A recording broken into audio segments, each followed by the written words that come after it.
Pandhawa kuwi ora tresna karo aku.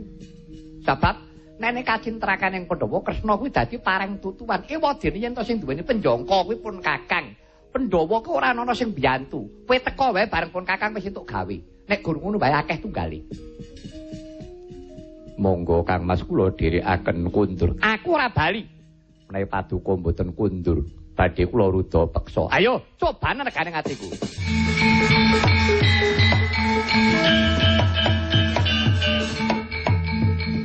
Sesundi Yayi. Kok Prabu kula kasoran. Mangsaipun Aryan Werkudara kalah nggih pun. Iki barate sampeyan golek silian. Tresna niku duweke para Pandhawa nek panjenengan Pandhawa rila bejo sampeyan nek panjenengan entuk ya wis. Yayi Prabu ketan trimah. Nggih, kula iki sampun trimah. Namung sri ing manah kula. Werkudara anggenipun subar ngampyak awur-awur. Ngampyak awur-awur nuwun. Ayo Kakang Duryudana. Par ngendel-ndelke wani karo aku betake ora ngurung jago. Ayo. Jago ora Ratu Mandura kok ora jejekare pisan. Cangkeme.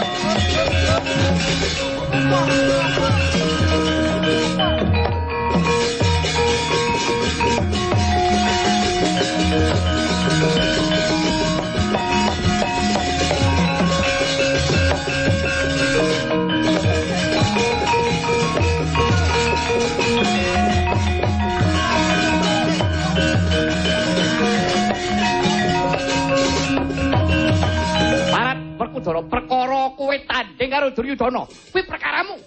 Kowe menang ya menang. Nek kowe subar ngampi awur-awur, kowe jubare karo Prabu Balaja ora ada umurmu.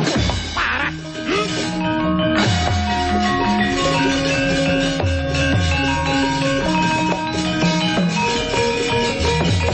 Ayo, palsu lekane katiku palsu.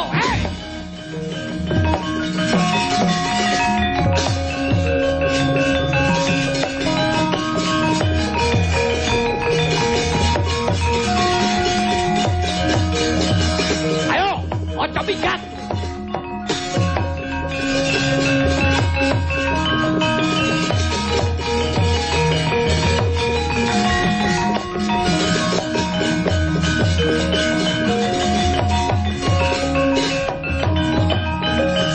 Wah, Kakang Jerabang ngamuk. Upamane aku ora eling karo kowe. Wah, tak ijek-ijek. Lah yo upamane kowe iki nek menang karo Kakang Prabu Mandura ki terus entuk apa to Werkudara? Prayoga kowe ngalah, wong ngalah ki dudu kalah lho. Yo aku wis ngerti. Werkudara, kowe engko ngadeg ana kene yo. Arep ngopo? Mengko yen nenggala kae ditamakake Endanana. Siri-siri Satyaka Enda. Dikandhani kok. Iki ana bab migati. Ya wis, manut.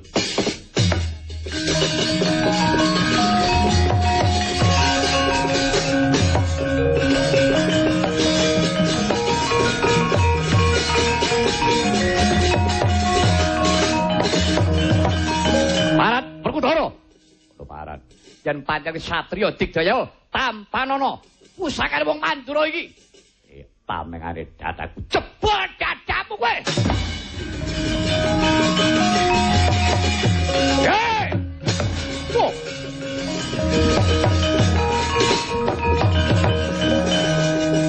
Prabu Baladewa kok destun temen kowe ora ngerti marang sentosaning bumi. Kowe ora tau ngaturke penirma ana ngersaning Gusti bab perkara nikmating bumi sing bisa murakapi karo para titah, malah kowe nyikara wujuding bumi. Bumi mbok tibane nenggala. Banjur ngetokake geni welirang. Bumi iki ora keneng dialap. Mula Prabu Baladewa besok kowe bakal kena walating bumi. Patimu kowe bakal ditangkep bumi sapi itu. Waduh, mati aku.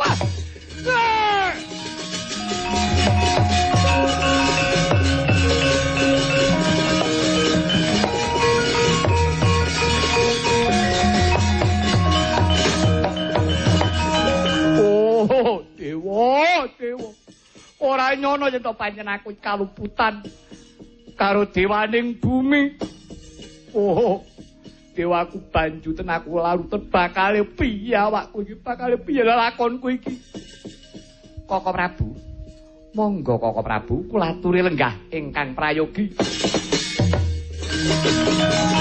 Wah.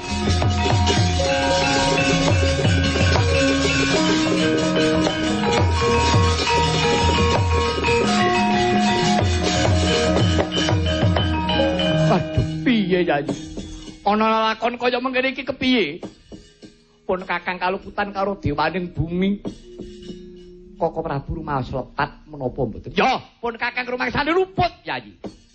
Banjur panebusing dosaku piye? Koko Prabu dinten menika, Koko Prabu kula aturi nglampahi Matirta wonten sungataning Bengawan Bagiratri. Pun Kakang kudu Matirta tekse kungkum ana sungataning Bengawan Bagiratri. Inggih, Koko Prabu.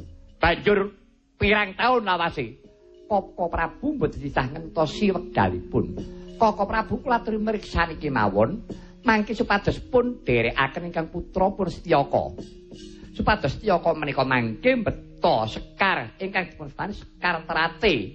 Menawi Sekar Trate menika dipun tanem kumambang wonten toya menika mangke megar. Koko Prabu kula aturi mungkasi anggenipun Matirta. Oh, dadi pun Kakang mung ngenteni megare kembang Trate. Inggih Koko. Yo, pun Kakang marang pamit. Setyaka derek pun wae nggih.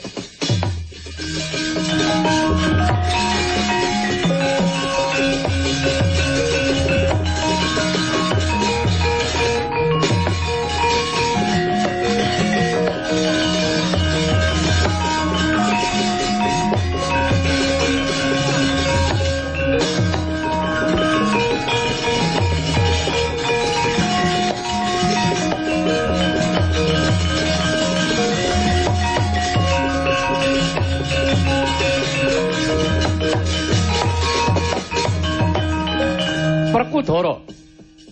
Kresna kakangku apa? Yayi. Nadyan pun Kakang wis antuk pepakem ingkang sinebut Jitapsara ya pepakeming Baratayuda Jaya Binangun. Aja banget-banget nggon muni njagakake kowe nindakno kewajibanira. Kanthi tulus pun Kakang bebarengan karo Siyadi nut kodrape dewi-dewi pun Kakang ingkang minangka botohe manut karo jagone. Yen to jagone mitayari botohe ya majune kocapo. Yen jagone iki mengko ora wani ngabruk, wis botohe ya ora bakal bisa ngayomi karo si jago. Mengkono. Ya, antarané jago karo boto kudu bareng-bareng nggone tumandang memayu hayuning bawana.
Surat